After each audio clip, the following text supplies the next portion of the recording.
Ready? Okay, friends, let us start our metta recital. May all beings be happy and secure. May all May beings all beings have happy minds. ignore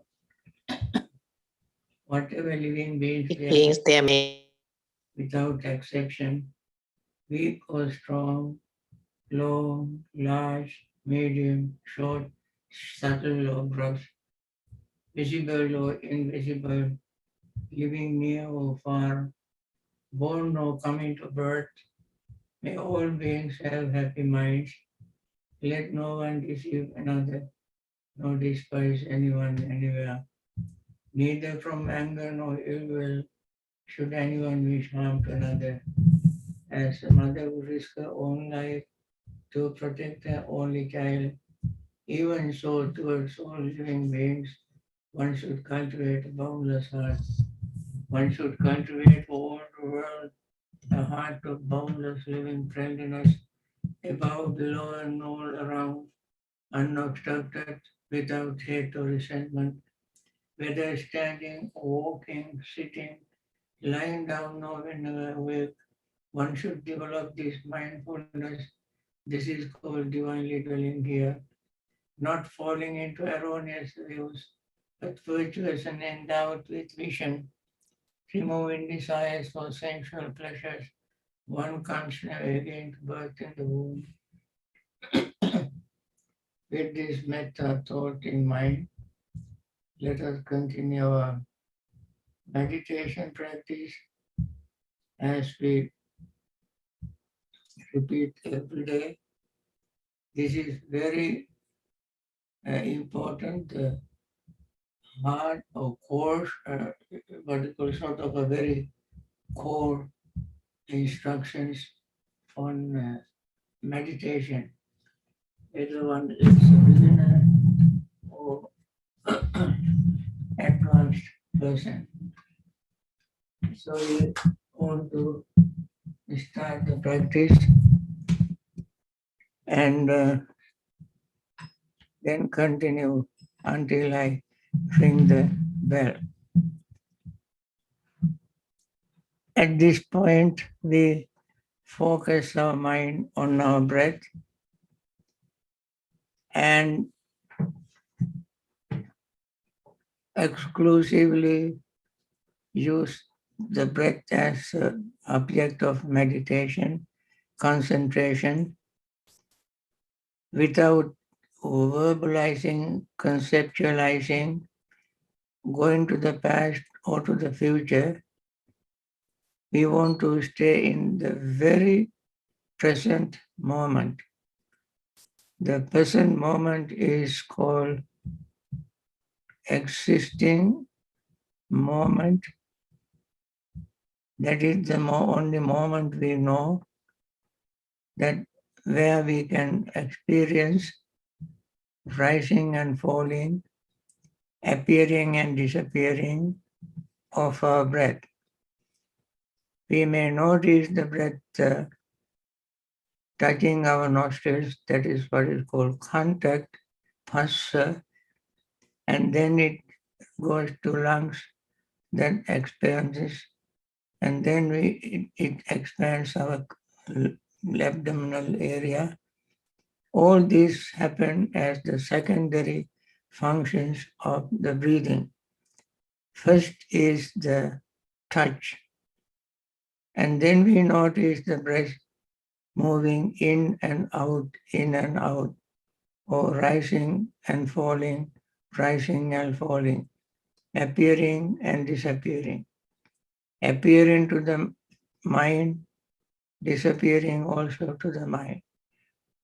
As we keep paying total undivided attention to this experience, the movement of breath in and out, our breath naturally becomes calm, relaxed, and peaceful. Consequently, the body becomes calm, relaxed, and peaceful. The mind becomes calm, relaxed, and peaceful. Of course, it doesn't happen very immediately, it takes some time. And then whatever desire, greed we have in the mind, that will not disturb our mind, and then that desire, that greed slowly fades out and disappears because we experience something far better than greed. And then, as the breath and body and mind are relaxed, calm and peaceful, agitation, excitement, or resentment, rigidity, uptightness also slowly thins down and vanishes from our mind. In that place, the feeling of metta arises. In the relaxed state of mind, feeling of metta arises. And then the mind and body becomes even more calm, relaxed. And then at that time, sometimes some people fall asleep because when everything is calm, peaceful, everything is comfortable, people fall asleep.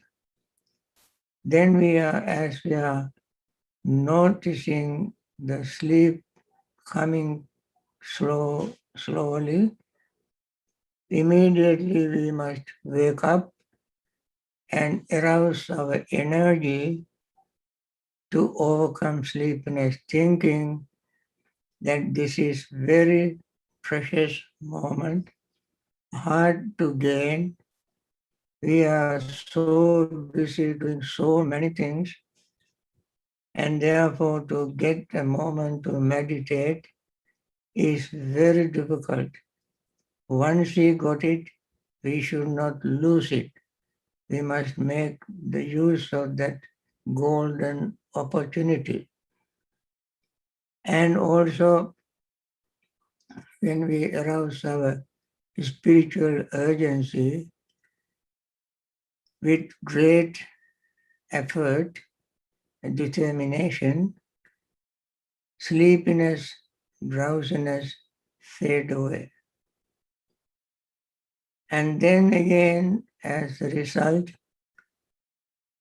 we become, instead of becoming calm, sometimes the, the opposite of sleepiness can arise, restlessness and worry.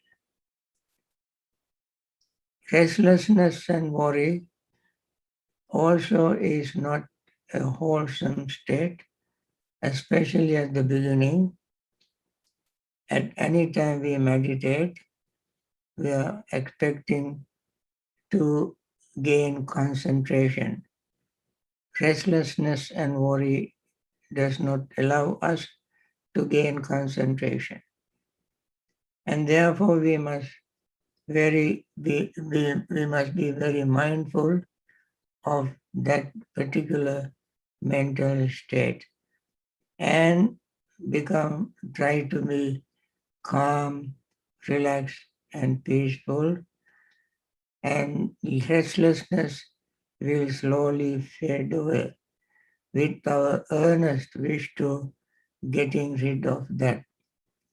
Then doubt can arise as to whether we can be successful or not, what we are doing is right or wrong, or doubt can arise about the Buddha, Dhamma, Sangha, your practice, and therefore seeing the results so far from this beginning up to that point, you have been able to overcome 4 hindrances: greed, resentment, sleepiness and drowsiness, restlessness and worry, When you have seen your own success, your achievement, you can have confidence in you.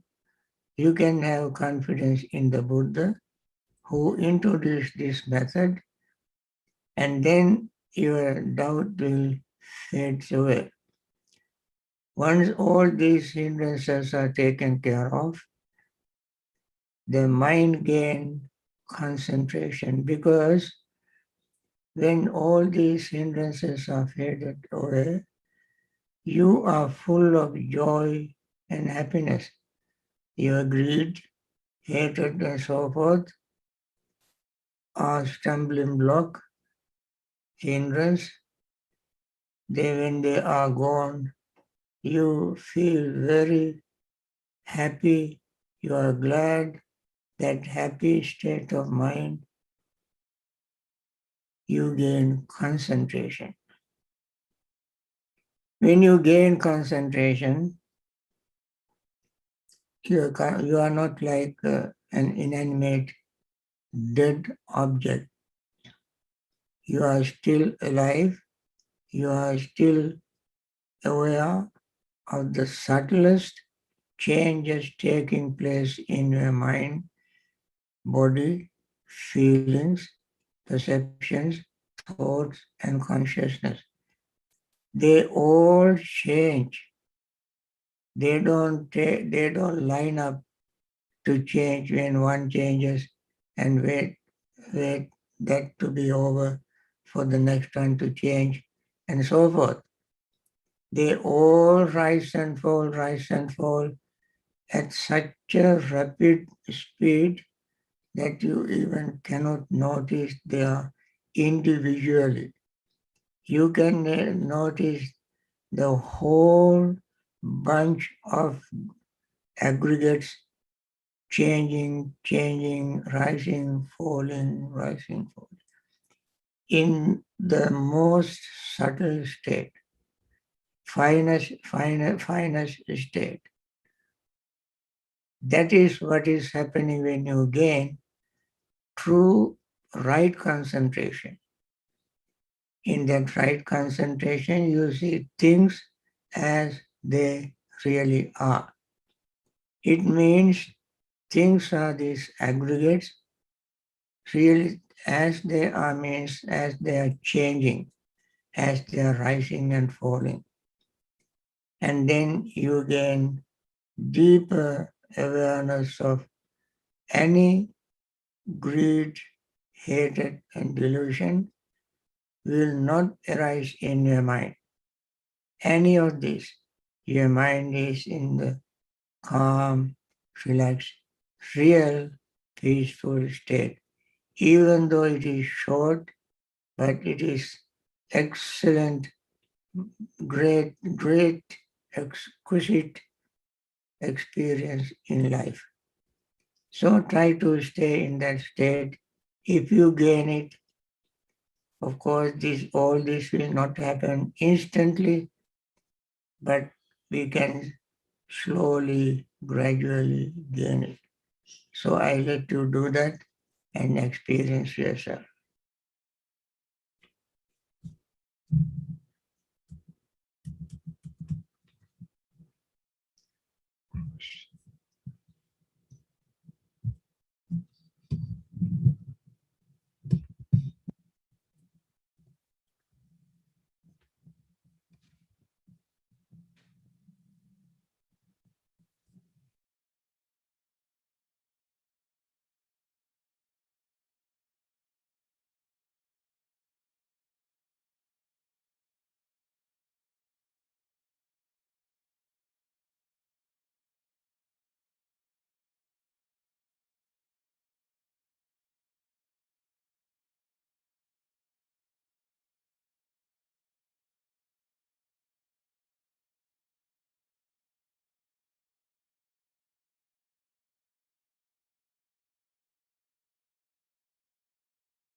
Dukkha pattaca nidukkha bhaya pattaca nibhaya soka pattaca nisoka hontu sabbe pipanino.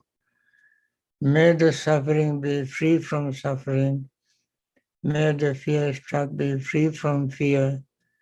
May the grieving be free from grief. So too may all beings be. Bhavagupadaya avitihetrato ettantere sattakayopapanna rupi arupi cha sanya sanyino dukkha pamunchantu pusantu nibbuting. From the highest realm of existence to the lowest, may all beings arisen in these realms, with form and without form, with perception and without perception, be released from all suffering and attain to perfect peace. Excellent, excellent, excellent.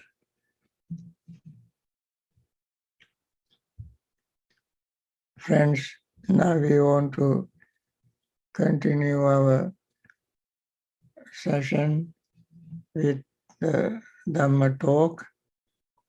Today's talk is on the cause of suffering. This doesn't mean that we have completed the topic suffering. That is very big subject. We can spend entire life because it spread throughout our life.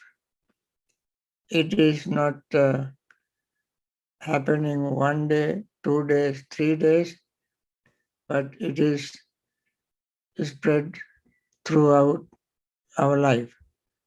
That is why the Buddha said the 5 aggregates are the aggregates of suffering. Dukkha khanda. Khanda means mountain or collection of things.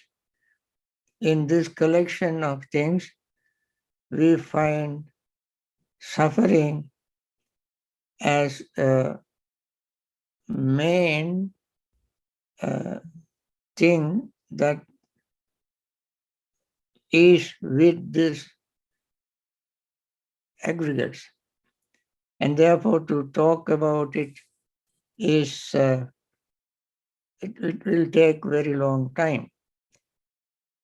Today, however, I want to start with the cause of suffering. We don't want to suffer. Nobody likes that. We all want to have happiness. And we do all kind of things to make us happy. I don't have to list the number of things that we do to make us happy. So we keep doing various things, seeing various things, countless things, hearing countless sounds, smelling, tasting countless tastes, touching countless touch, tangibles, and think countless things. All we do to make us happy because we are tired of suffering. We are tired of suffering, and therefore we want to have a change, little something alternative for a change. So we want to have a happiness. And to get happiness, we do all sorts of things. And do all sorts of things for several years and stop and ask, am I happy? Answer is not yet. So you keep repeating them again and again and again and again. And then repetition also is very tiring. So you ask, am I happy now? Answer is not yet. Then you do different things. Okay, when I do this, where I have done this for long and I was not happy, let me do something different. So we do something different. And then different things we keep doing again and again and again and ask the same question, you get the same answer and repeat again. Then we do something even different. So we keep changing our job, places, partners, houses, vehicles, mortgage, travels, places we go, and music we hear, and we change them. One type of music is not, it's boring, so let's change another one. If you listen to one music in one language, it is getting bored and so you go change into another language. Even if you don't understand it, you go to this orchestra, this and that. So many things we do, keep changing, asking the same question, getting the same answer again and again. So Buddha called Yayang Tanna Pono Bhavika Nandi Raga Sakta Tatra Abhinandine. Buddha called it this craving which leads to renewed existence accompanied by delight and lust. Delight and lust. Seeking delight here and seeking delight there. Wherever delight arises, lust arises naturally. So we seek delight here and lust there. Not satisfied, seek delight there with the lust, not satisfied there. So we keep changing places, taste and computers, cell phones, even cups we use. The same cup, it looks very monotonous. Get another cup and so forth. No matter how many things, how many places we change, we end up in, because the very low marginal return, diminishing marginal return, diminishing marginal return operates, no matter what we do. And therefore, Buddha called the craving itself is three types: craving for existence, craving for uh, craving for uh, sensual pleasures, craving for existence, craving even for non-existence. Even we crave for non-existence because existence itself is so tiring. We saw this scenario always.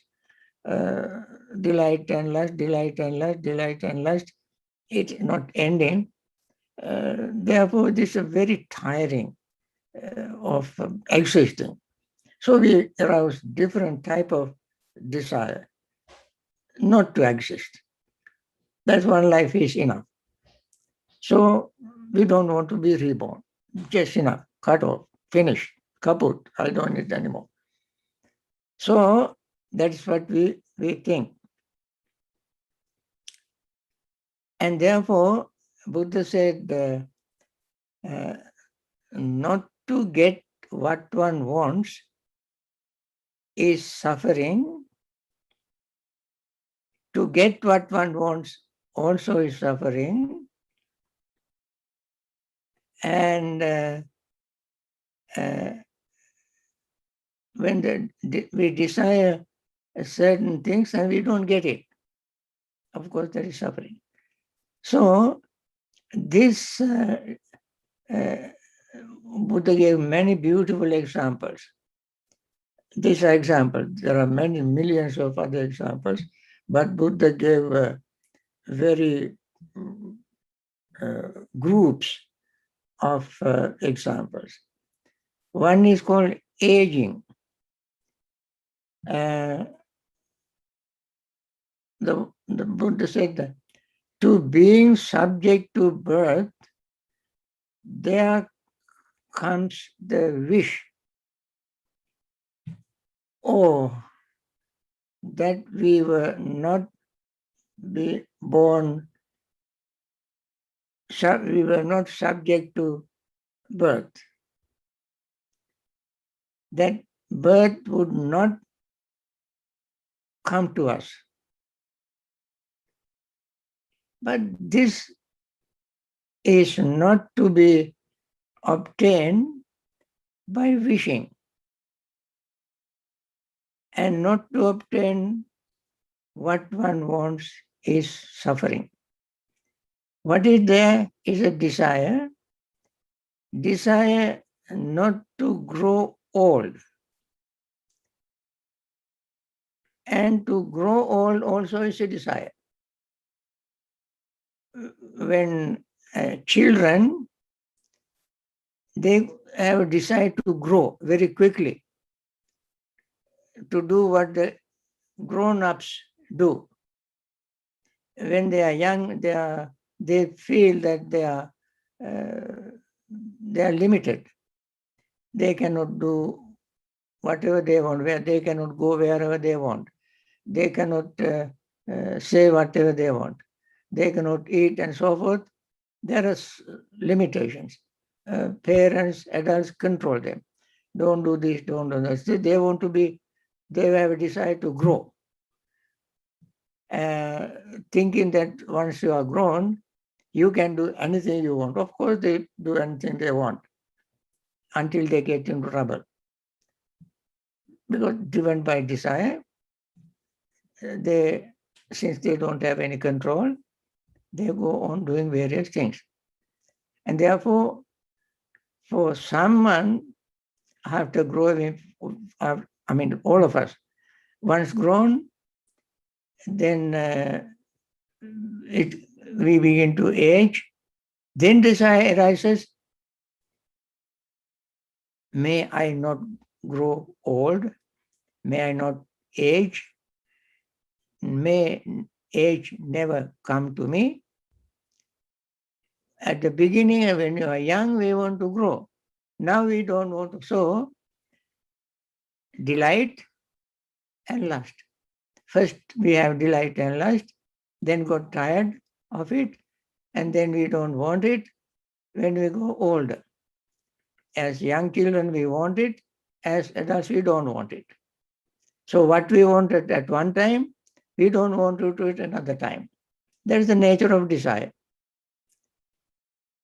So, same thing goes with a sickness.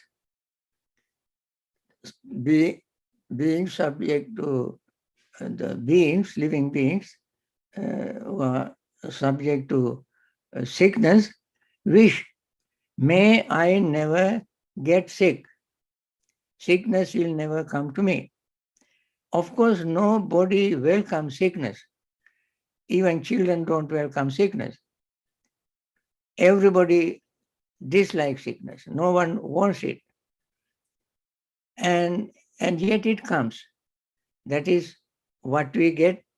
We get what we don't want. Not to get what we want is suffering. Why don't we want it? Because it is unpleasant. We want something pleasant. That is another, uh, dilemma uh, we have. Then beings subject to death, we wish, may death never come to me. May I never die. That's a very deeply rooted inner desire to live forever. But at the same time, we see other beings dying. When other beings die, when we see them, others are dying, it never maybe very quickly thought may arise in our mind, we may also die. But at the same time, we think, well, if so and so died, I will not die. Not that young, not from that sickness, not from that place, not from that situation. I will not die. So we wish not to die, but we cannot stop it. That is another desire. Then we console people sorrowing after somebody's death. And we think, may sorrow never come to us. We want to hold it at bay. Let somebody have suffering, sorrow. I will not sorrow. I will be steady and strong, and I have a great willpower. I will not sorrow. But that is our wish. I don't want to sorrow because sorrowing is not very something pleasant. Not the pleasant to the person who sorrows, also not others who witness this person's sorrow, also not very happy. And therefore it is unpleasant for everybody. And that's what we wish. We make very great will not to sorrow. But when something to our own relative happened, a relative died, then sorrow comes very naturally because of our desire. We desire our relative to live, to associate with loved ones is pleasure. And separating from loved ones is unhappiness. Therefore, we don't want our relative to separate from us. But when it happens, in spite of a great willpower, we will sorrow. That comes to us. We have no control over that. This naturally happens to us when somebody passes away. Then, lamentation. When we wish, may lamentation not come to us. I will not lament, but it will come to us naturally. Pain, grief, and despair. All these we don't want. We wish that they may not come to us, but they come to us. So the desire is such a powerful force in us that it is not something very easily we can get rid of. It is a very powerful thing. And Buddha gives us a whole list of places, 60 places where greed arises. Where greed arises. This is existentialist greed. Existentialist greed. So Buddha said, greed is for sensual pleasure, desire for sensual pleasure, greed for existence. Greed for existence. Greed for existence arises in 60 places every day.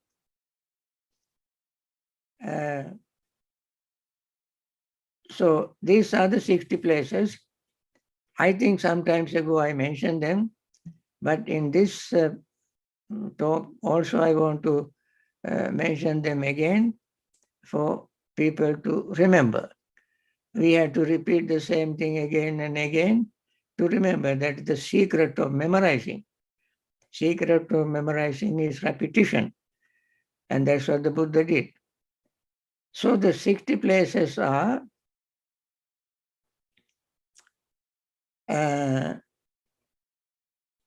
I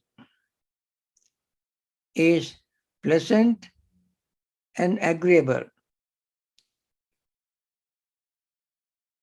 When craving arises there and settles down there.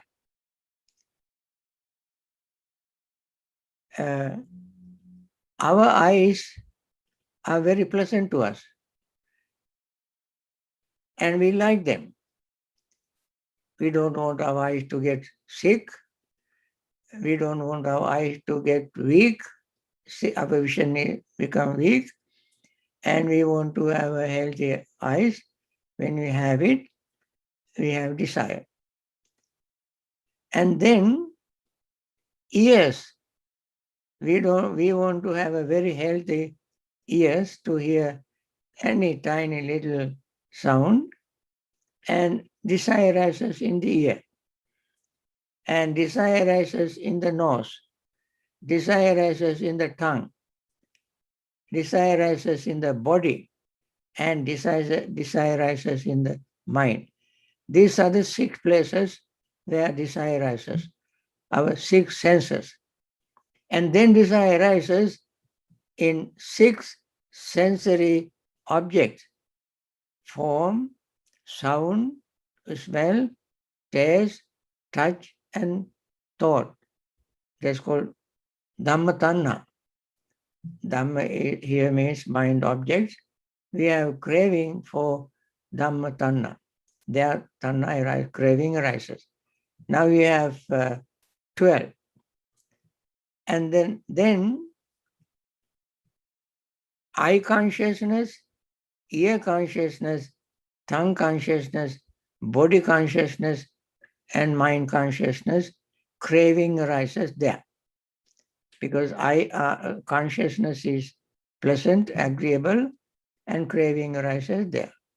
Then craving arises in contact, eye contact, ear contact, nose contact, tongue contact, body contact, and mind contact. Craving arises.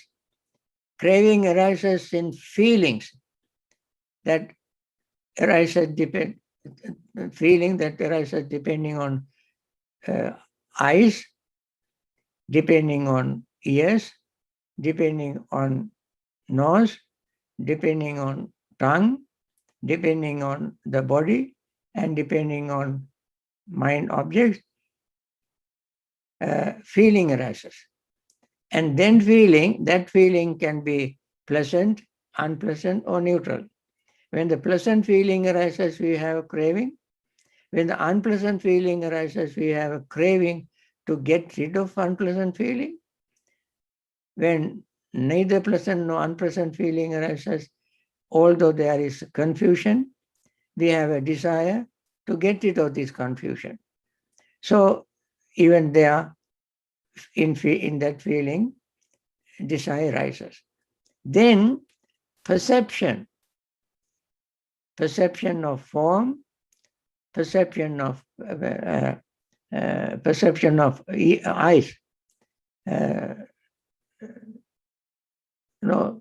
form, rupa sanya, saddha sanya, and so forth, perception of form, perception of sound, perception of smell, perception of taste, perception of the body, and perception of mind.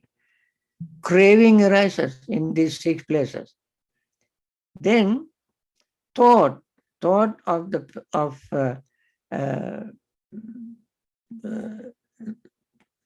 form, that's called rupa sanchetana, thought of sound, thought of smell, thought of taste, thought of touch, and thought of the Dhamma, main mind object. In those 6 places, craving arises.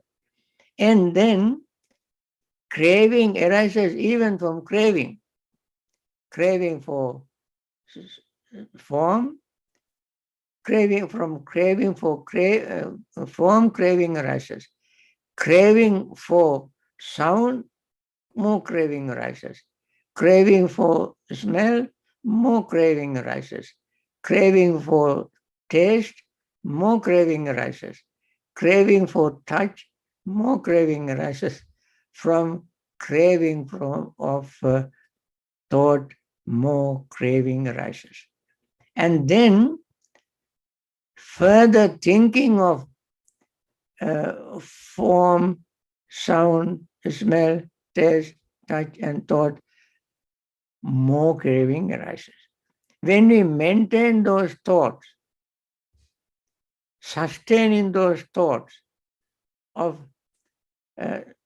form, sound, smell, taste, touch, and mind objects, more craving arises. So, we are completely inundated, drowned with craving. That is why I say it is not a very simple thing. Craving arises in all these places. If there is craving, and if we are completely covered with craving, the suffering, we are covered with even suffering. Because where there is craving, there is suffering. The cause of suffering is craving. If there is craving, definitely there is suffering. So that is not a very happy situation. However, friends, we must not be that pessimistic. We just want to understand this. We want to understand this because the better part is ahead of us. The second half of the Noble Eightfold Path is more promising, more pleasant, more optimistic, and therefore don't jump to a conclusion that we are talking all about suffering and the cause of suffering. And then the craving, from craving arises sorrow, sanna jati soko, tanna jati bhaya. From craving arises fear. Craving arises fear. And the fear, according to psychology and our evolutionary process and so forth in reptilian brain, craving arises either to fight, and the fear arises. When craving for life arises, then fear arises. When fear arises, either we fight or run away. So for that kind of survival, craving is important.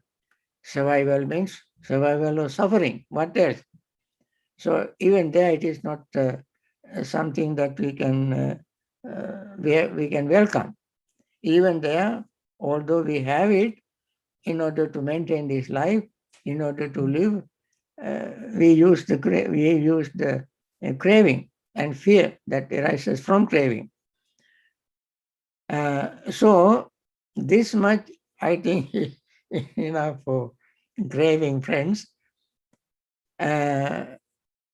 The cause of suffering. I think this covers the summary of the large body of craving.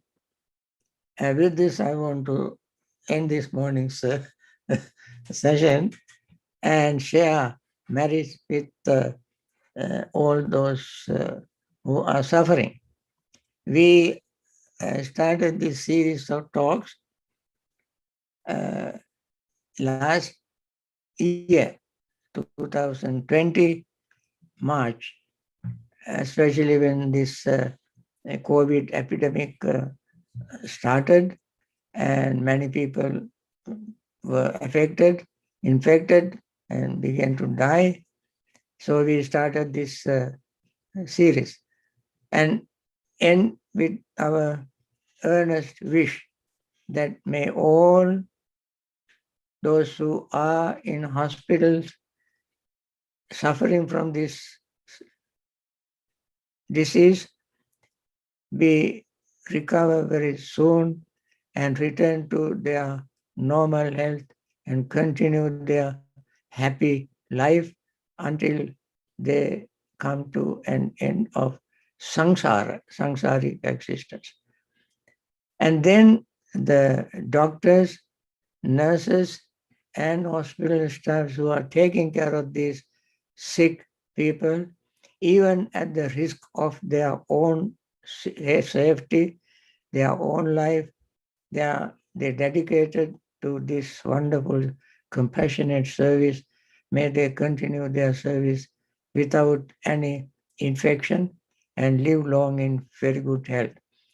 And those people who are affected by the passing away of their relatives, who are sorrowing, lamenting, and grief stricken, may they relieve from such pain and suffering and live long in very good health to continue their wonderful, noble service for themselves and to humanity. And those leaders who have taken initiative to start vaccination, very quickly giving instructions to people to protect themselves. May they continue their wonderful service with compassionate heart and wisdom. And other leaders who are lagging behind and yet thinking of helping their people and themselves have insight and wisdom to uh, continue their service with compassion. And overall, those who have supported financially and otherwise to promote the acceleration of recovery from this COVID epidemic. May they continue their wonderful service and live long in very good health. And I also must thank all of our friends who have participated in this service, this series of talks, and share merits with others, and gain peace. May they continue doing that, and that is a great encouragement to me to continue this service. Thank you all. All right, now I wind down my talk. Thank you. Tomorrow I will answer your questions. Thank you, Bhante. Thank you, Thank you, Bhante. Bhante. Thank you, Bhante, Bhante. sadhu, Thank thank you, you. Bhante. Thank you. Thank you, Devan Bhante. Sarana Bhante, thank you. Everyone, have a nice Sarana.